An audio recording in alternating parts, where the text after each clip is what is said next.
UP के नकुड़ नगर पालिका अध्यक्ष शिव कुमार गुप्ता ने पल्स 24 न्यूज के साथ इंटरव्यू के दौरान पेयजल की समस्या के समाधान को लेकर जानकारी दी। उन्होंने कहा कि अब 1 करोड़ 16 लाख रुपए से नकुड़ नगर पालिका में पेयजल की समस्या का समाधान होने जा रहा है। साथ ही उन्होंने बताया कि नकुड़ नगर पालिका में आज तक कोई भी बस स्टैंड नहीं है, उसका समाधान भी जल्द ही होने वाला है। वहीं उन्होंने नगर पालिका की कई समस्याओं पर जानकारी देते हुए क्या कहा, देखिए हमारी खास रिपोर्ट। नमस्कार, पल्स 24 न्यूज पर आपका स्वागत है। और आपको बता दें कि नकुड़ नगर पालिका में अब विकास के कार्य जो है थमने का नाम नहीं ले रहे हैं, क्योंकि यहाँ पर आपको बता दें कि अभी फिलहाल में यहाँ पर 1 करोड़ 16 लाख रुपए का बजट पास हुआ है, जिसमें अब हर घर को मिलेगा स्वच्छ पानी। स्वच्छ पानी के साथ साथ आपको बता दें, नकुड़ नगर पालिका के अंदर कई सारी ऐसी बस्तियां थी जो हाइट पर थी और जहां पर पानी आज तक नहीं पहुंच पाया है, उनको भी यहाँ पर अब कहीं ना कहीं जो है फायदा मिलने वाला है। और आपको बता दें कि और भी विकास कार्य यहाँ पर होंगे, और उन्हीं के सभी के साथ में हमारे साथ में बात करने के लिए तैयार है यहाँ पर नकुड़ नगर पालिका अध्यक्ष जो कि बीजेपी से हैं, शिव कुमार गुप्ता। सीधी बात करते हैं इनके साथ में, चलते हैं। शिव कुमार जी, हमारे चैनल पर स्वागत है। धन्यवाद विकास जी, आपका और आपके पूरे चैनल का। सर, एक तरह से बात की जाए तो आपने देखा होगा 1 करोड़ 16 लाख रुपए का कुछ बजट पास हुआ है अभी, तो वो बजट किस पर्पज से है, क्या उनमें समस्याएं थी, और अभी तक क्या उनमें ऐसी खामियां रह रही थी कि कोई इसको पास नहीं करा पाए? देखिए, हमारे जो नगर का भूभाग है वो कहीं ऊपर है कहीं नीचे है, और जो पुरानी जो लाइनें थी पेयजल की वो कोई 8 फीट नीचे चली गई, कोई 9 फीट नीचे चली गई। तो पानी में बड़ी समस्या थी, और बहुत सी जो नई कॉलोनी डेवलप हुई है वहाँ पे लाइनें नहीं थी। तो लगातार जनहित में हमारे पास प्रार्थना पत्र आते थे, तो मैंने माननीय हमारे नगर विकास मंत्री है उनसे आग्रह किया, तो उन्होंने लगभग नकुड़ को 1 करोड़ 16 लाख की पेयजल योजना के तहत धनराशि दी है। हमने विभिन्न विभिन्न वार्डों में 3, 4, 7, 10, 12, 17 लगभग इन वार्डों में हमने उसको पेयजल का जो पास किया है, और इन सभी वार्डों में कल हमने उद्घाटन कर दिया है।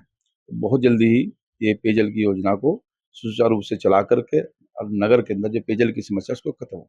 सर, एक तरह से आपने समस्याएं देखी होंगी कि काफी ये समस्याएं आ रही है कि जब हल्का सा पानी होता है तो एक तरफ ओवरफ्लो होता है। कहीं ऐसी है, महादेव मंदिर से जो होली वाला चौक है, या फिर कई सारी ऐसी जगह, उनको भी उनके भी लिए कुछ समाधान होने वाला, क्या क्या चल रहा है?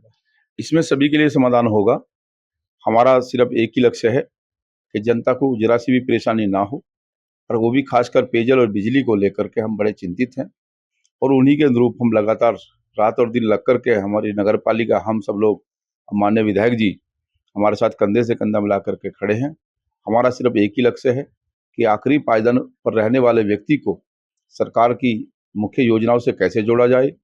हमारे सिर्फ यही हम रात दिन सोचते हैं। तो अगर कोई पानी से कोई परेशानी थी तो हमने पानी के लिए माननीय मंत्री जी से आग्रह किया, उन्होंने 1 करोड़ 16 लाख का बजट हमें दिया है। कल हमने उसका उद्घाटन कर दिया। तो सभी नगर में चारों तरफ, चाहे वो नई कॉलोनी है चाहे वो पुरानी कॉलोनी है, जहाँ भी पानी की समस्या होगी नगर पालिका उसके लिए तत्पर है। सर, एक तरह से आपने देखा होगा कि आपके एक जो अभी हमारे पास वायरल भी वीडियो भी है, जिसमें आपने वादा किया था कि यहाँ पर बस स्टैंड के लिए और काफ़ी सारी समस्याएं जो कि जो हॉस्पिटल वाला जो तालाब है उसके लिए काफ़ी सारे आपने वादे किए गए थे इसमें, और उनके लिए क्या अब काम चलने वाले हैं? और एक अतिक्रमण हुआ और एक मंडी हुई, ये कहीं ना कहीं मुद्दे हर चुनाव के अंदर आते हैं, तो उनके लिए क्या देख रहे हैं? सबसे बड़ी समस्या, लगभग बहुत पुरानी समस्या, लगभग 30 से 40 साल से लगभग हमारे इस नगर के क्षेत्र का किसान और वहाँ के आसपास के कॉलोनी के लोग परेशान थे। और हमारा चुनावी मुद्दा भी था, चाहे विधानसभा मुद्दा हो चाहे हमारा नगर पालिका का चुनावी मुद्दा हो। माननीय मुख्यमंत्री जी सहारनपुर में आए थे, हमने उस मुद्दे को माननीय मुख्यमंत्री जी के सामने रखा। मैं तो धन्यवाद देना चाहूँगा माननीय मुख्यमंत्री जी को कि जब जब भी वो सहारनपुर आते हैं, जितने भी हमारे जनप्रतिनिधि हैं, अगर जनहित में कोई भी समस्या रखी तो माननीय मुख्यमंत्री जी ने उसको तुरंत करने का काम किया। मैं तो अपनी नगर पालिका की ओर से, आप सबकी ओर से भी बधाई दूंगा कि मैंने ढाब तालाब का मुद्दा माननीय मुख्यमंत्री जी के समक्ष रखा, और ये बड़ी समस्या थी कि जब पूरे नगर का पानी ढाब तालाब में जाता है और वहाँ पर जाकर के ओवरफ्लो होकर के लगभग 400 बीघा जमीन किसानों की खराब करता है, जो किसान बेचारे वंचित रह जाते हैं अपनी फसल उठाने से भी। साथ ही साथ उसी रोड पर हमारा सरकारी हॉस्पिटल है। जब जल भराव हो जाता है तो हमारी माताएं बहनें, हमारे जो भी हॉस्पिटल में जाने वाले लोग हैं, उनका संपर्क मार्ग कट जाता है। उसकी भी चिंता करते हुए, साथ ही हमारा राजकीय छात्राओं का इंटर कॉलेज भी उसी रोड पर है। जब पानी भर जाता है तो हमारी छात्राएं, हमारी बहनें, हमारी बेटियां और वहाँ का समस्त स्टाफ परेशानी का सामना करता है। उन सब चीजों को दृष्टिगत रखते हुए, साथ साथ जो भी दाएं बाएं की वहाँ कॉलोनियां हैं, जो भी घर हैं, उन सब में जब बरसात के समय में पानी घुस जाता था, तो उन सबको देख करके माननीय मुख्यमंत्री जी से हमने आग्रह किया और माननीय मुख्यमंत्री जी ने हमारे आग्रह को स्वीकार किया और तुरंत जल निगम को आदेशित किया और जल निगम ने डीपीआर भी बना दी है। जल्द ही शासन से पास होकर के वो योजना पे काम चल जाएगा। दूसरा, रही बात बस स्टैंड की, जनता का साथ रहा, नकलेश्वर महादेव का आशीर्वाद रहा, हमारे जितने भी वार्ड मेंबर्स हैं, हमारे नगर पालिका के कर्मचारी हैं, एक एक नगर व्यक्ति का आशीर्वाद मेरे साथ रहा, तो निश्चित रूप से जल्दी ही मैं बस स्टैंड भी देने वाला हूँ। सर, बस स्टैंड की बात होगी। अब मैं जो आपको मेन मुद्दा कह रहा था, आपको यहाँ पे जो मंडी का और अतिक्रमण, क्योंकि ये काफी नकुड़ के अंदर अभी तक इसका कोई समाधान नहीं करा पाए, क्योंकि चेयरमैन पहले भी रहे लेकिन इस पर कोई काम नहीं हो पा रहा है। इसके लिए क्या कहेंगे? देखिए, पहले वाले चेयरमैनों ने क्या किया, अब वो 40 और 4 को देख के हमेशा काम करते रहे और तुष्टिकरण की राजनीति इस नगर और क्षेत्र में हमेशा होती रही। मैं उस चीज से बहुत बाहर हूँ। मैं जनहित में जो भी होगा, मंडी के बारे में माननीय एसडीएम महोदय से मेरी 2-3 बार बात हो चुकी है। हमारे पास सर, काफी बातें सारी, भी हुई हैं, आपकी मीटिंगें भी हुई हैं, वो सब कुछ मतलब मीटिंगें भी हुई हैं, लेकिन उसमें कार्रवाई नहीं हो पा रही है। देखो, कोई भी रास्ता, कोई भी समस्या का समाधान संवाद से होता है। मैंने सभी व्यापारियों से एक बार मीटिंग भी ली है, बार बार बीच में 2-4 व्यापारी आए, उनसे भी मैं मीटिंग ली है।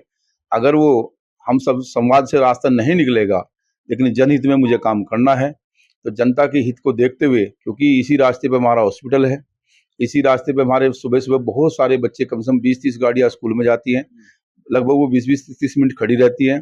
और माननीय मुख्यमंत्री जी ने भी कहा है, रोड को रोड रहने दो, रोड को बाजार नहीं बनाना है। तो निश्चित रूप से मैं अभी जगह देख रहा हूँ, तो सबकी सलाह मशवरा करके यहाँ से उसको तुरंत हटाने का काम करेंगे मंडी को। अच्छा, तो ये मतलब अगर हम आपको आज कैमरे पर कह दें तो ये जल्द ही सारी समस्याओं का समाधान होने वाला है, जल्दी जल्दी। इसमें टाइम नहीं लगने वाला है। टाइम तो यह है कि कोई भी संवाद हो, बातचीत करेंगे। सर, आपने बिजली के लिए किया गया, बिजली के यहाँ पर ट्रांसफार्मर की व्यवस्था की गई और भी यहाँ पर कई सारी ई रिक्शाएं चलाई गई सवाल इसके लिए, तो कई सारी चीजें हैं। हमने खबर दिखाई थी, उसके बाद में आपने जो है तुरंत ही वहां पर ड्यूटी लगा दी गई, शौचालय खोल दिए गए। तो इस तरह से अगर कार्य होंगे तो जल्दी, हमें लगता है कि यहाँ पर जल्दी बस स्टैंड और जो आप सौगात जो चुनाव की, जो बार बार हर चुनाव के अंदर हर चेयरमैन का रहता है कि ये होंगे, क्या अब की बार वो खत्म कर देंगे? अगले चेयरमैन सब कुछ नहीं करने के लिए होंगे? मेरी कोशिश रहेगी, जो भी मैंने जनता के बीच में वादा किया, जनता ने मेरे ऊपर विश्वास करके मुझे बड़ी अहम जिम्मेदारी इस नगर की दी है, मैं उन सभी समस्याओं का समाधान करूं। मैं आपको बता देना चाहता हूं कि कोई भी आदमी अगर हमें कहीं जगाने का काम करते हैं, बिल्कुल बुरा नहीं मानते। आपने खबर चलाई शौचालय की, हमने तुरंत पूरी मैं मानता हूं मंडल की पहली नगर पालिका है जिसके शौचालय पे व्यक्ति बैठा है, पूरे मंडल में, सहारनपुर में, जिसके हर शौचालय पे, जो सार्वजनिक शौचालय हमारे हैं, उन पे हमने परमानेंट अपना आदमी बैठा दिया है। महिलाएं, हमारी बहनें जो देहात और क्षेत्र से आती हैं, वो वहाँ उसमें शौचालय को यूज कर सकते हैं। दूसरा बात सुनो, रही बात ये अतिक्रमण की, मैं 2-3 बार नोटिस भिजवा चुका हूँ, क्योंकि अभी हमारा 17 तारीख से लेकर के 2 अक्टूबर तक, महात्मा की जन्म जयंती तक, महात्मा गांधी जी की, और हमारे यशस्वी प्रधानमंत्री जो इस दुनिया के सबसे ताकतवर नेता हैं, मोदी जी, उनके जन्मदिवस 17 तारीख को जन्मदिवस है।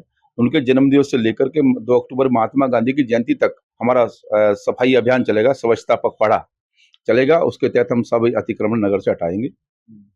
यानी सर, ये उम्मीदें देख ली, इसलिए देख रहे हैं क्योंकि आजकल बीजेपी के यहाँ पे चेयरमैन है और बीजेपी की सत्ता है, तो शायद उम्मीदें हैं कि अब ये सब काम हो पाएंगे। देखिए, मैंने बिजली का बड़ा वादा किया था। इस नगर में सबसे बड़ी समस्या बिजली को लेकर की थी। आप देख रहे हैं लगातार एल&टी कंपनी काम कर रही है। भले ही मैं बोलता कम हूँ, लेकिन बहुत बड़ा बजट है बिजली का, लगभग 8 से 10 करोड़ का लगभग ये बजट रहेगा। पूरे नगर को अगले 30 से लेकर 40 सालों तक बिजली से निजात दिलाने वाला हूँ। 10 नए ट्रांसफार्मर इस नगर में लगेंगे, जिसमें 5 हमारे स्टोर में आ चुके हैं, 5 और आ जाएंगे। मतलब कहीं भी हम बिजली की समस्या को नहीं छोड़ेंगे। पूरे नगर में अगर एक घर है, आखिरी पायदान पर रहने वाले व्यक्ति को, जो हमारी सरकार का विजन है, जो मोदी जी और योगी जी का विजन है, उस विजन को पूरा करने का काम, क्योंकि मैं आखिरी कड़ी का उनका यहाँ प्रतिनिधित्व कर रहा हूँ, उनका प्रतिनिधि हूँ, तो मेरी जिम्मेदारी बनती है कि आखिरी पायदान पर रहने वाले व्यक्ति को सरकार की सभी योजनाओं से जोड़ा जाए। चलिए, तो ये थे यहाँ से शिव कुमार गुप्ता जी, जो आपको बता दें कि नकुड़ नगर पालिका के अंदर फिलहाल जो है बीजेपी से चेयरमैन है, और बीजेपी से चेयरमैन के साथ में आपको बता दें कि यहाँ पर जो है अभी तक का काफी जो अगर काम किया जाए, जो एल&टी कंपनी है वो भी यहाँ पर बिजली के लिए काम कर रही है, जो जर्जर अवस्था है उनके लिए भी काम कर रही है, और काफी सारी समस्याओं का समाधान करने के लिए अब चेयरमैन जो है मैदान में उतर चुके हैं। आपने देखा है कि कई सारी वीडियो में इनके वीडियो आ रही है कि जो कि जल के लिए और कई सारी समस्याओं को, बिजली के जो बारिश के पानी है उनके काफी सारी समस्याओं में सामने खड़े हो, लेकिन अब ये मैदान में उतर चुके हैं और काम जो है अब होने वाले हैं। और जो नगर को जो चाहिए था, जो व्यवस्थाएं चाहिए थी, अतिक्रमण पर भी बात की हमने, और जो यहाँ पर सबसे बड़ा मुद्दा है बस स्टैंड का, वहां पर भी कहीं ना कहीं अब समाधान होने का जो चेयरमैन साहब ने कहा, वो जल्द ही यहाँ से निजात मिलने वाली है। तो ऐसी तमाम जानकारी के लिए बने रहेगा हमारे चैनल के साथ। नमस्कार।